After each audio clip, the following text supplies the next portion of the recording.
My wife is on her way home today from her scans. She has stage 4 lung cancer. She takes a chemotherapy pill every day that keeps the tumors from growing. It's genetic. There's no cure. There's nothing we can do other than she takes this pill, and maybe in taking this pill, which only works for 2 years, but she's been on it for 5.5 and it's still working. Maybe buying her time to get to the next pill. For a while there, mentally, we were wondering, will she make it until our daughter graduates from high school in 2024? And now we wait and wonder if she can make it to our son graduating from high school. He's only in 8th grade. It's the sword of Damocles. You know the story, the sword hung over the throne, hung by horsehair, and you wait to see if it'll fall. And it hasn't fallen yet, but it hangs. In 2016, many of my listeners, I think, are familiar with this story. I was having some struggles breathing, thought it was allergies, but it kept getting worse. I was rushed into a cardiac ICU unit. My lungs had a whole lot of blood clots in them. And while I was being rushed in and was given 24 hours to live, I mean, it really was a call your family moment. It was your family probably needs to come moment for me. And while that was happening, my wife is calling me. She had gone home to get the kids from school while I was just getting a CT scan when they realized what was happening. And the Mayo Clinic called her and said they thought she had this lung cancer. And she did. I was, before that moment, very much an online conservative activist. I can still be incendiary and trollish when I want, but I very much was before then. While all of that was happening in 2016, I couldn't bring myself at a moral level to support President Trump for his first election. I just couldn't. It's not that I wanted Hillary to win. I was rooting for injuries, honestly. I didn't want either of them to win. I thought the country was headed off a cliff if these two were the best this country could do. And I just said, I can't vote for either of these people. I just don't like them. I'm a conservative. I'm a Republican. I'm a Christian. I've always taken the position of vote for the best conservative in the primary, vote for the Republican in the general, and here I am, and I can't see myself voting for the guy in 2016. We had people show up at our home while we're going through all of this stuff. My wife being diagnosed with an incurable form of cancer, me being given 24 hours to live. I mean, I'm recuperating. I'm out of the hospital. We have people show up at our home to threaten us. My kids are bullied so bad at their school, our church's school. My daughter is regularly told by kids in her class, because I took that position, that she needed to commit suicide. I mean, literally kids in her class telling her to go kill herself because of my positions. My son shoved into the ground at school. We had to pack him up and move him to a different school. And to this day, feel like the administration at the school really just treated it as no big deal. My children were chased through a store by a man yelling at them that their father was destroying the country. And I was more than once yelled at in public by people who were mad at me. Literally had someone follow me. I tell the story. People think I'm making it up. It's actually true. I literally had someone follow me into the bathroom on multiple occasions at the airport to yell at me while I was standing at a urinal peeing. A captured audience.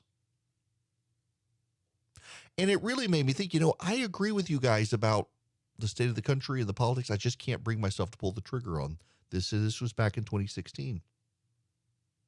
And I realized there's clearly some existential fear. And I really didn't think Trump could win, and he did. And that kind of resolved in my mind, if he can still win, the system still works. And then, of course, he didn't win in 2020. We're back to, the election had to be stolen and on and on and on.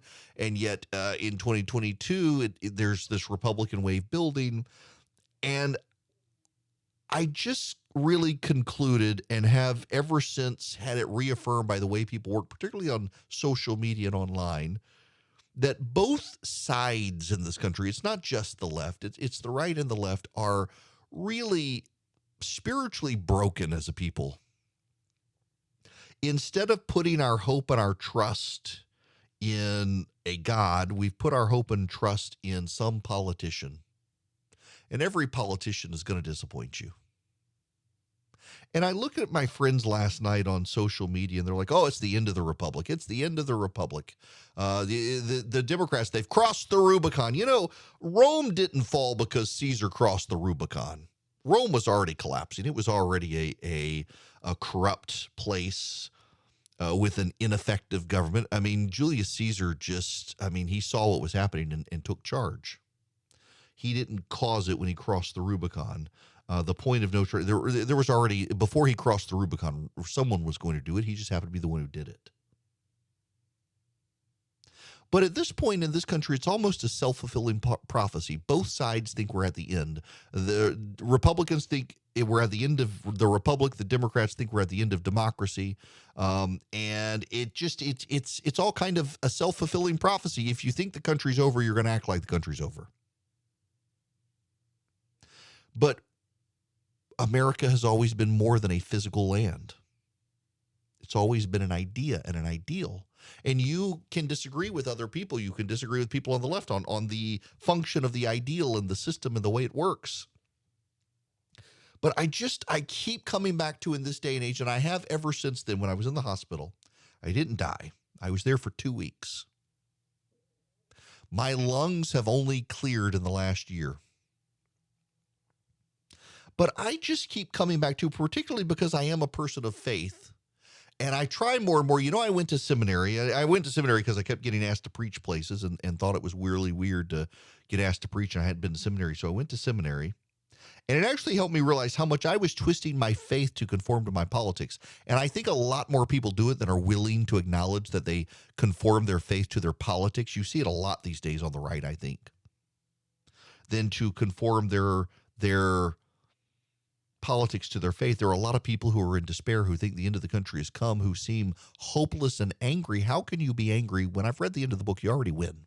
I mean, you're on the winning team, are you not? You've already won. Why can you be in such despair? Have you made an idol?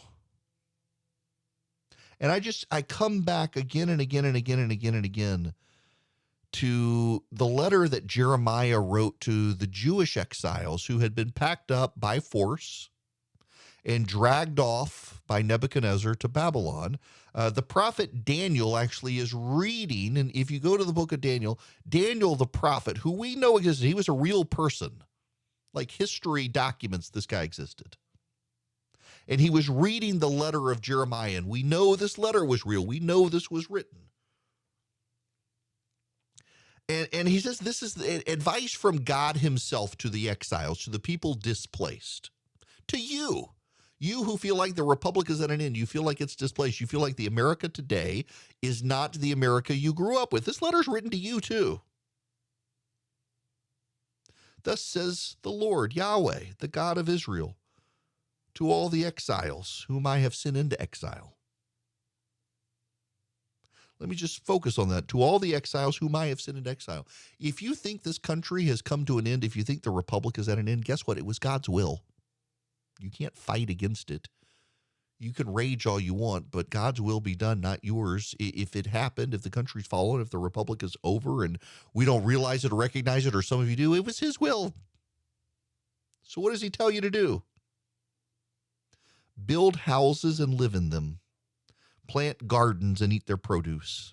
Take wives and have sons and daughters. Take wives for your sons and give your daughters in marriage, that they may bear sons and daughters. Multiply there and do not decrease. But seek the welfare of the city where I have sent you into exile, and pray to the Lord on its behalf. For in its welfare you will find your welfare. For thus says the Lord of hosts, the God of Israel, do not let your prophets and your diviners who are among you deceive you, and do not listen to the dreams that they dream. For it is a lie that they are prophesying to you in my name. I did not send them, declares the Lord.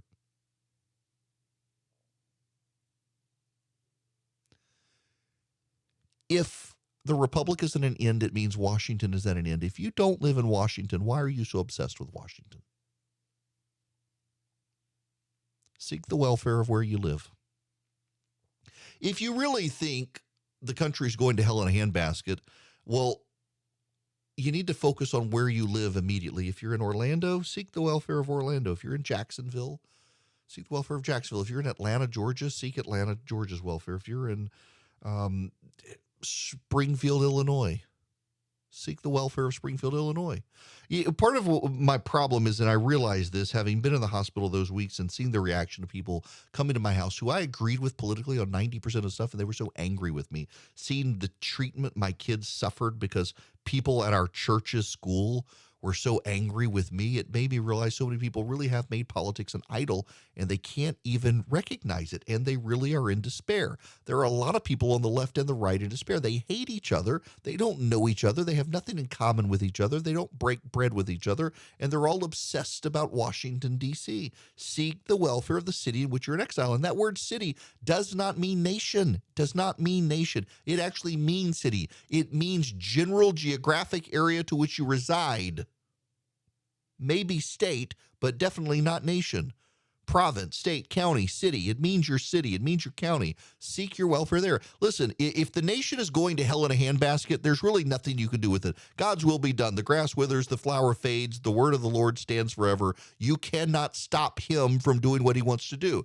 If you think that God's judgment is upon the country, if you think we're going to hell in a handbasket, seek the welfare of the city in which you live, because there you're going to find your welfare. Washington's not going to save you. Washington can't save itself. Washington can't fight inflation. Washington doesn't know what it's doing. It only makes problems worse. You and your family together will take care of your family and friends. Be as generous as you can to the people in your area. Love your neighbor as you love yourself. Do to people what you want them to do to you, whether or not they reciprocate. These are not just the words of God. It's a lot of wisdom for how to live your life in a world that seems like it's gone chaotic. It's a lot of wisdom for a world where everybody seems to hate each other. Try not to be the person in despair. And get off social media. The level of performance of friends of mine on social media over the last 24 hours who feel like they have to rip their shirt and pound their chest and wail in some sort of performance to perform for their guy is just really embarrassing.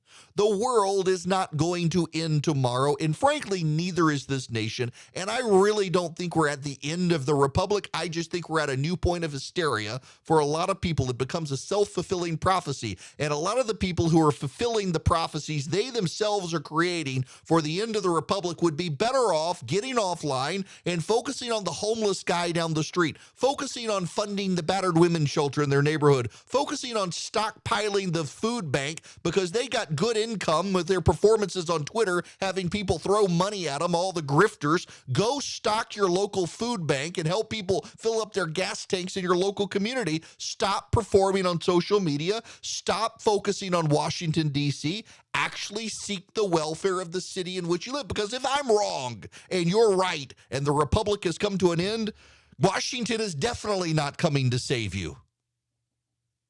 But there are people in your neighborhood, in your city, who could use your help, who would have your back, who may not see the world the same way you do. But you got to get to know them and them to know you instead of performing for a national crowd on social media. Seek the welfare of the city you live. And calm down. God's still on the throne. I've read the end of the book. We still win. This too passes. That never does.